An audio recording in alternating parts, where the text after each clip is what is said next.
Hello everybody, today we're going to have a look at the oscillator section of Omnisphere. In the last video we had a look at the LFO section and how we can use that to modulate different sources, and today we're going to have a look at the main guts of Omnisphere, the oscillator section. Without this you pretty much won't get any sound. So let's take a deeper dive. We'll start off with the synth waveform, wavetables really. What I mean by the wavetables is in Omnisphere you have the basic source square bright, but if you click on the little down arrow you also end up with these at the bottom, classic waveforms, and you have tons of them. I think there's something like 400 different type of waveforms taken from different classic synthesizers. Like you got the bass station, the Juno. I like a solid German when I'm doing bass lines, the Berlin School bass lines. And we've got digital wavetables which give more edgy bell type tones. And what I'm going to start with is just stick with this source square bright, but you can choose whichever waveform you want. And what we'll look here is if we want to try and make it a bit more interesting, we've got that as the basic form. So just so it doesn't sound so harsh, I'm just going to whack a filter on there. I'm just going to make it one of my favourite filters is one of the Richmond Mogi 2s. Just take the cut off a bit. Yeah, that's it. It's not as harsh on our ears now. So what we'll look at is the shape. So this controls, it's unique. This shape, symmetry, hardening, this is unique to the synth section, because if we go to sample, we get different things, which we'll get to in another video.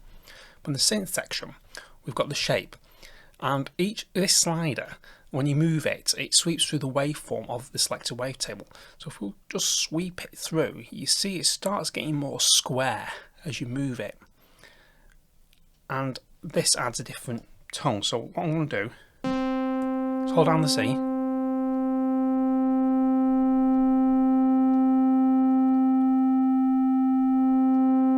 see how it gets more of a square sound as you move it to the right. Now in the last video we showed how the LFO can modulate that to make it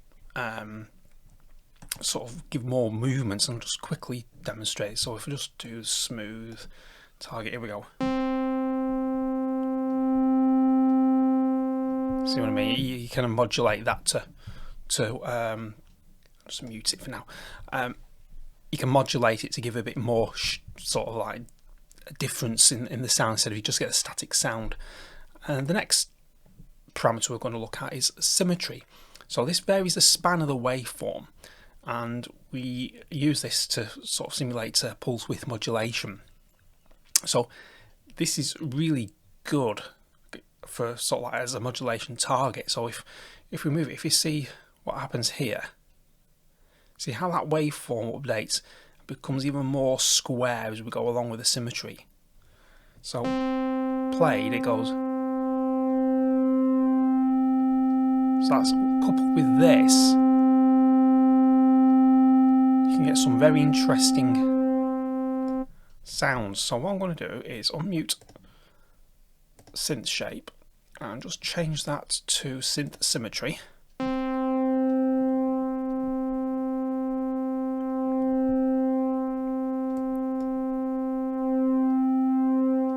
See how it changes the sound over time, so you can modulate that. Next we have hard sync. Now with hard sync, this is a feature on a lot of analog synthesizers, and it usually needs another oscillator, but Spectrasonic's been really clever here. They've got like a hidden oscillator in the background, so you don't have to use your second, third or fourth one to sort of like use the feature of hard sync. And it's great for leads, and yeah, it's muting, so I want to make sure. Great for lead sounds, because when listen to what happens to this.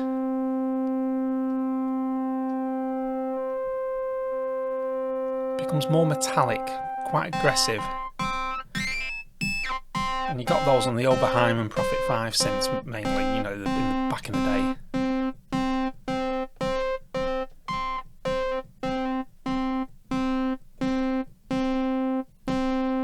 So if I modulated that instead,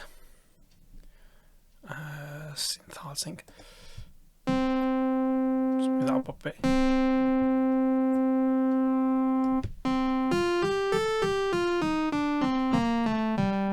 And it's not moving because I muted it. That's why.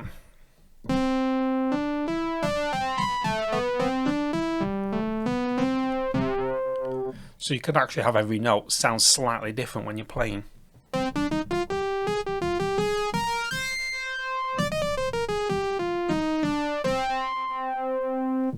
So quite a useful target to modulate also. And then we move to analog at the bottom here. So I'm just going to, I've muted that, so it's okay, move that back down. And this simulates the old, if you're old enough like me, you remember the old analog synths where they never quite stayed in tune. The warmer they got, the more they sort of like drifted out of tune. And this is what the analog can do. It allows sort of like the inconsistencies in pitch to come through. So at the moment it's bang on in pitch. But if I move this analog, I'll tell you what, I'll start from the bottom and the further to the left I go, the more sort of out of tune it goes, and then I bring it to the right, it goes even more out of tune as I go there. So we're coming towards in tune.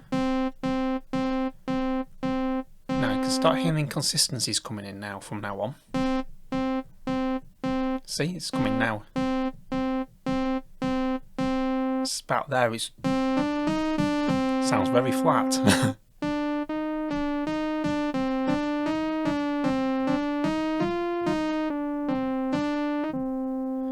So what you could do, just reset that.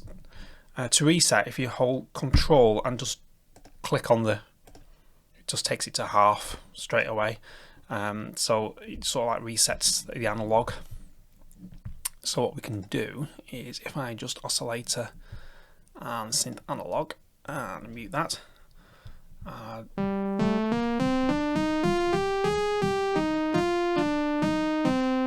So you can modulate the analog to that. It's probably not a great idea to do it as wide as that. If you want to sort of like simulate, you want to just sort of shorten the depth of it, so it's only a little bit. We could do this.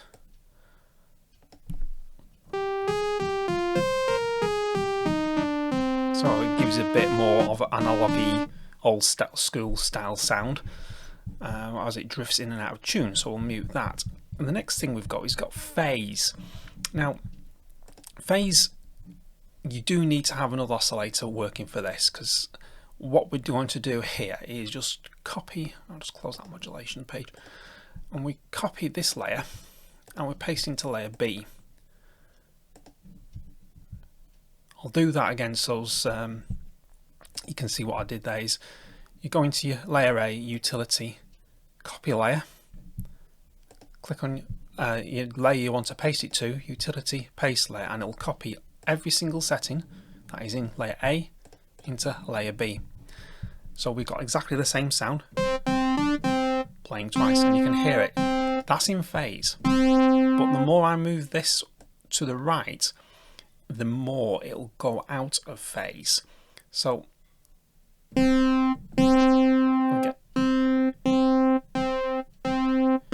it's starting to drift out of phase now. So what's happening here is one waveform is starting slightly after another here.